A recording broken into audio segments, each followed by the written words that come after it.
अब मैं मैडम वंदना शर्मा को मंच पर आमंत्रित करती हूँ कि वो भी 2 शब्द इस समारोह के बारे में, इंडो पाक इंटरनेशनल थिएटर फेस्टिवल के बारे में इस मंच से कहें। आज के इस कार्यक्रम के हमारे मुख्य अतिथि हरियाणा के यशस्वी और लोकप्रिय मुख्यमंत्री आदरणीय मनोहर लाल खट्टर जी, यहाँ सम्मान के योग्य उपस्थित प्रशासनिक समस्त अधिकारीगण और यहाँ पर उपस्थित समस्त गणमान्य अतिथिगण और पाकिस्तान से यहाँ मंचन की प्रस्तुति देने के लिए आए समस्त पाकिस्तानी कलाकार भाई और बंधु, सबसे पहले मैं आदरणीय मुख्यमंत्री महोदय का स्वागत करना चाहती हूं कुरुक्षेत्र विश्वविद्यालय की पूर्व छात्रा होने के नाते। ये मेरा सौभाग्य है। अभी जब मुख्यमंत्री महोदय क्षमा जला रहे थे तो मेरे मन में कुछ चल रहा था। वो क्या चल रहा था? ए क्षमा कसम परवाने की, ए क्षमा कसम परवाने की, इतना तुम मेरी खातिर करना, उस वक्त भड़क कर गुल होना जब रंग पे महफिल आ जाए। आज के इंडो पाक थिएटर फेस्टिवल में मेरा आना मेरे लिए बहुत सौभाग्य की बात है, क्योंकि पुराना इस विश्वविद्यालय से जो रिश्ता रहा है वो एक बार दोबारा से तरोताजा हो गया है यहाँ पर आकर के। और इंडो पाक थिएटर फेस्टिवल जो है वो केवल एक फेस्टिवल नहीं है, बल्कि भारतीयों और पाकिस्तानी हमारे भाई बंधुओं के बीच में जो कभी कभी दरार सी महसूस होने लगती है उसे दूर करने का एक बहुत अच्छा माध्यम है। और अपने व्यस्त कार्यक्रम में से मुख्यमंत्री महोदय का समय चुरा करके यहाँ पर आना, चुराना इसलिए कह रही हूं कि वाकई उनका मिनट टू मिनट प्रोग्राम रहता है।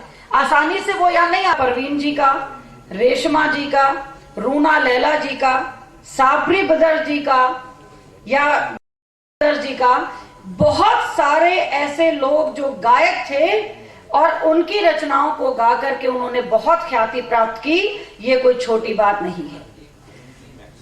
ताइयों मुक्ति जद मैनू दिलों गवाइए, इबादत करन दे नाल गल बनदी है, किसी दी अज बनदी है ते किसी दी कल बनदी। अगर हम ये कहें कि वो जमाना था जब उनके लिखे हुए गीतों को गाया करते थे और फेमस हो जाया करते थे, और अगर हम ये कहें कि आज उनकी रचनाएं तर्कसंगत नहीं रही होंगी तो भी गलत होगा। आज भी वो उतने ही लोकप्रिय हैं जितने पहले थे। और आज बेशक मॉडर्न जमाना आ गया, पॉप और रॉक बैंड आ गए हैं, पॉप सॉन्ग्स आ गए हैं, आज भी उनकी रबी शेर गिल ने जो रचना गाई थी बुल्ला की जाना मैं कौन, वो जितनी लोकप्रिय पाकिस्तान में हुई वो उतनी ही लोकप्रिय हिंदुस्तान में भी हुई। इसलिए आज के जमाने में भी उनकी पोइट्री का वही सार है और वही गर्व है हमें उनके ऊपर कि हिंदुस्तानी भी उसी शौक से गाते हैं और पाकिस्तानी भी उसी शौक से गाते हैं। साहित्य की कई विधाएं होती हैं, नृत्य है, संगीत है, गायन है, वादन है, लेकिन नाटक को मैं एक ऐसा माध्यम मानती हूं जिसमें इन सारी विधाओं का समावेश हो जाता है। वो अपने आप में संपूर्ण होता है और सारी विधाओं को लेकर के जो प्रस्तुति आती है वो बेहद खूबसूरत होती है, जो थोड़ी देर में आपके और हमारे सामने आने वाली है। साइंटिस्ट की एक रिसर्च ने भी ये साबित किया है कि जो चीज हम पढ़ते हैं बहुत थोड़े समय तक उसका असर रहता है और कम पोर्शन उसका हमें याद रहता है। जो चीज हम सुनते हैं उसका असर कुछ ज्यादा देर तक रहता है, लेकिन जो चीज हम अपनी आंखों से देखते हैं उसका असर पूरा का पूरा रहता है और वो कभी हमारे दिमाग से समाप्त नहीं होता कभी भी। इसलिए मैं समझती हूं कि कोई भी प्ले, कोई भी नाटक एक बहुत सशक्त माध्यम है किसी भी मैसेज को कन्वे करने के लिए, किसी भी संदेश को देने के लिए। उदाहरण के लिए कई बार आप और हम जब फिल्म देखते हैं तो फिल्म जब समाप्त होती है और अपन रूटीन के दिनचर्या के कामों में लग जाते हैं, तो बात करते करते एक दूसरे से कहीं ना कहीं वो डायलॉग बोला करते हैं जो 3 घंटे पहले फिल्म में हमने देखा होता है।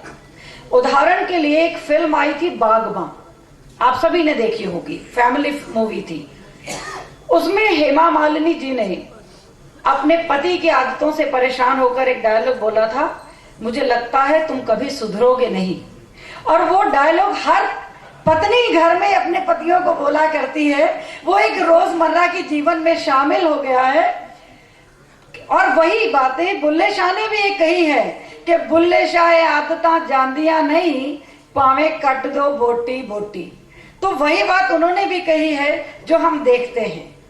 मैं ज्यादा समय नहीं लूंगी, अंत में यही कहना चाहती हूँ कि इस तरह के जो कार्यक्रम है, जो फेस्टिवल हो रहा है, जो इस तरह का मंचन हो रहा है, अगर इस तरह के कार्यक्रम होते रहेंगे तो सरहदें यकीनन केवल नक्शे पर रह जाएंगी, दिलों में सरहद कभी नहीं बन पाएगी। बहुत बहुत धन्यवाद, बहुत बहुत धन्यवाद। डॉक्टर वंदना शर्मा।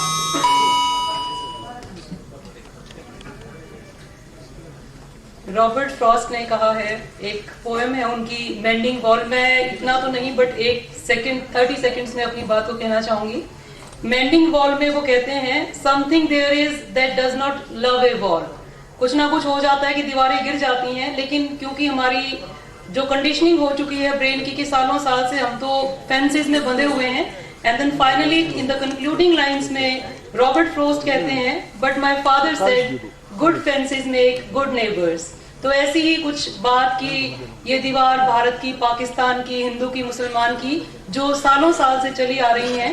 तो आज इस फेस्टिवल के जरिए एक मौका है हमारे पास इस दीवार को